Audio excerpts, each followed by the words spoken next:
Shalom saudara-saudara, apa kabar kita semua? Saya percaya kabar kita semua pasti baik-baik saja.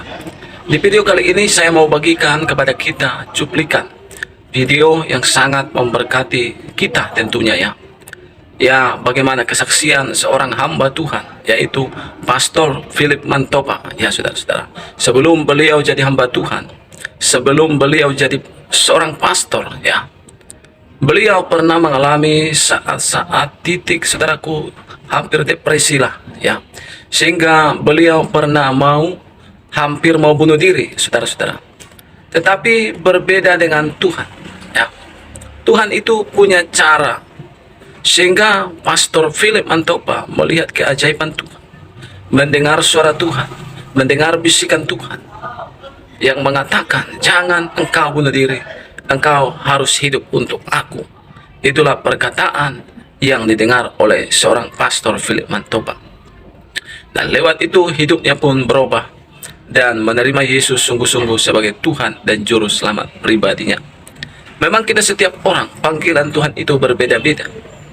Tetapi saudaraku kasih Tuhan, dalam nama Yesus Kristus, yang mau saya katakan kepada kita semua, berkat yang saya dapatkan di balik kesaksian ini, apapun masalah kita, apapun persoalan kita, jangan kita mau mengakhiri hidup kita dengan bunuh diri ataupun putus asa.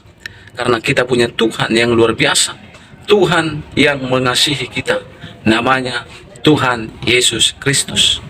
Saudaraku, saya mau bagikan juga kesaksian bagaimana ada pemimpin saya, Marga Sianturi ya saudara-saudara, pernah juga mau bunuh diri, mengakhiri hidupnya karena begitu banyak hutangnya. Tapi dia mendengar bisikan Tuhan yang mengatakan, jangan lakukan itu. Kalau engkau nanti mati, tahu engkau kemana engkau nanti. Dan bisikan itu menggentarkan jiwanya dan dia tidak jadi bunuh diri. Saudara-saudara kasih Tuhan, sekali lagi saya katakan, kita punya Tuhan Yesus yang mengasihi kita, yang akan menolong kita, memegang kita dengan tangan kanannya. Dia akan membawa kita kepada kemenangan. Mari kita simak dulu kesaksian berikut ini.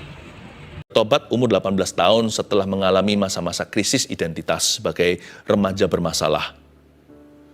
Saya pernah hampir bunuh diri 3 kali, dan yang terakhir kali sudah nyaris berhasil. Singkat cerita, saya datang ke sebuah gereja kecil.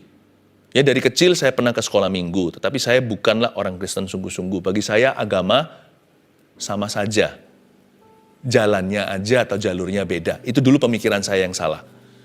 Datanglah saya ke gereja itu mendengarkan seorang pengkhotbah yang menyampaikan Injil sangat mudah seperti A, B, C, D, E, F, G. Yesus itu menjelma sebagai manusia, anak Allah yang turun ke dunia lewat perawan Maria. Siapa nggak ngerti lah, Natal setiap tahun kok di bulan Desember. Merry Christmas to you.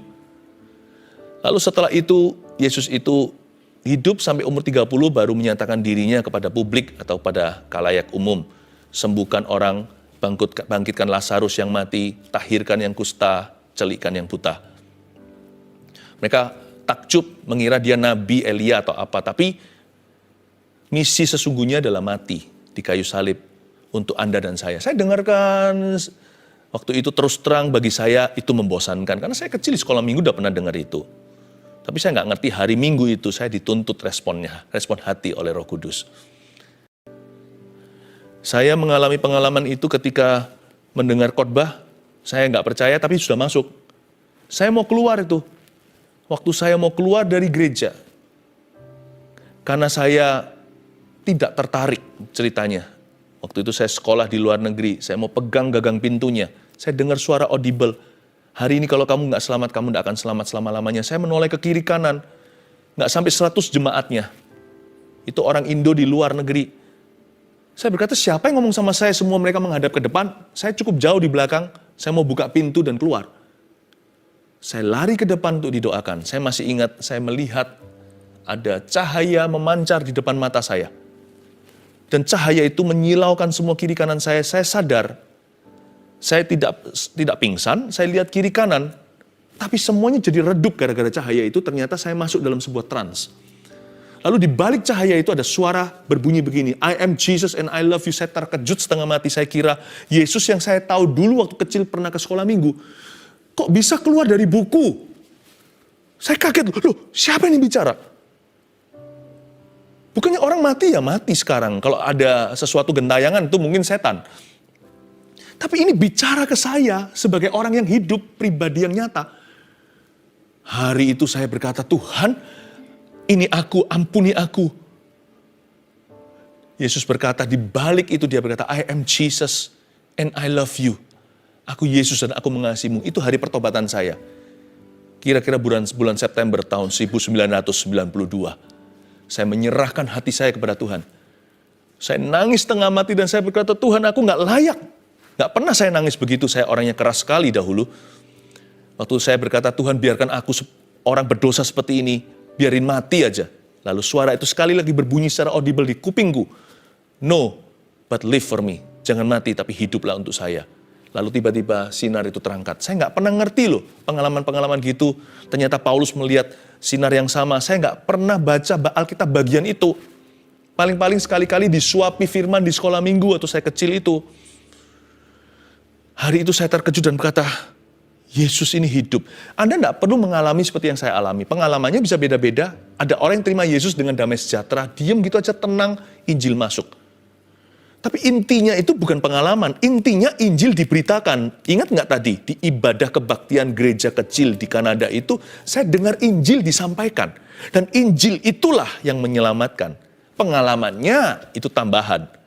Tapi hari itu saya mengerti, hanya seorang yang maha kuasa lah yang bisa bicara seperti itu. Kejadian Yesus itu 2000 tahun lalu. Ternyata Yesus itu hidup. Saya bersaksi hari ini. Dia itu nyata. Dia mati iya. Kenapa dia mati? Supaya dia menjemput kita. Supaya dia itu mengampuni dosa kita. Dan pada hari ketika dia bangkit, saya nggak percaya itu. Tapi tahun 92, saya mengalami sebuah pengalaman yang supranatural. Saya yang nggak percaya loh, saya nggak cari gitu-gitu. Saya ditobatkan karena sebuah perjumpaan. Mana ada manusia biasa bisa hidup 2000 tahun. Dengan intelektual dan intelijensi seperti itu bicara ke hati dan personal pribadi kepada saya. Tahu saya barusan pencobaan untuk bunuh diri. Dan tak lama lalu digagalkan oleh Tuhan. Kok bisa dia tahu ketika saya sebelum ke gereja itu berkata, aku mau memberi Tuhan satu kesempatan terakhir. Kalau enggak, aku tidak mau hidup lagi. Ternyata hari itu bukan saya memberi Tuhan kesempatan. Tuhan memberi saya kesempatan untuk mengenal kasih-Nya yang indah dan pribadinya yang nyata.